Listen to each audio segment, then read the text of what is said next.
పోరాట సమితి రాష్ట్ర అధ్యక్షులు మేడి పాపన్న గారి ఆధ్వర్యంలో ఈరోజు ముఖ్య విషయం ఏమిటనగా ఈరోజు మరి మొన్న రాష్ట్ర అధ్యక్షులు ఆదేశాల మేరకు కోర్ కమిటీ జరిగింది. అందులో భాగంగా మరి జరుగుతున్నటువంటి విషయాల పట్ల మరి విద్యా పాఠశాలల గురించి మరి మా రాష్ట్ర నాయకుడు తెలిపిన మేరకు పాఠశాలల్లో మరి టీచర్ల కొరత లేకుండా చూడాలని మా ఎంఆర్పిఎస్ నుంచి మా నాయకుడు పిలుపు మేరకు మరి ప్రతి మండల ప్రతి నియోజకవర్గాలలో మేము అతి త్వరలోనే ఈ 19వ తారీఖు నాడు మళ్ళీ మీటింగ్ జరగబోతుంది.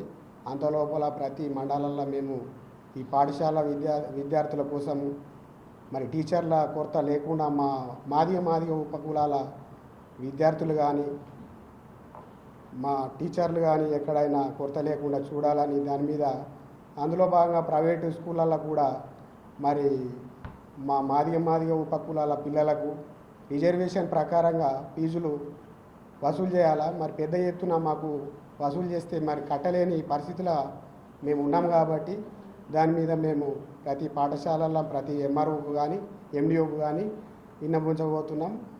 అందులో ముఖ్య విషయం జూలై 7వ తారీఖు నాడు కూడా మరి పెద్ద ఎత్తున రవీంద్ర భారతిల మీటింగు జరుగుతుంది. ప్రతి స్కూళ్ళలో సక్రమంగా ఉంచాలని ఈ యొక్క ప్రభుత్వం కోరుకుంటూ, అదేవిధంగా ప్రతి స్కూళ్ళలో మాకు 25% మాకు ఆదేశాలు ఇవ్వాలని ఈ యొక్క ప్రభుత్వం కోరుకుంటూ, అదేవిధంగా ఈ బీజేపీ ప్రభుత్వంకు హెచ్చరించేది ఏంటంటే ఈ పార్లమెంట్లో కంపల్సరీ బిల్లు పెట్టాలి.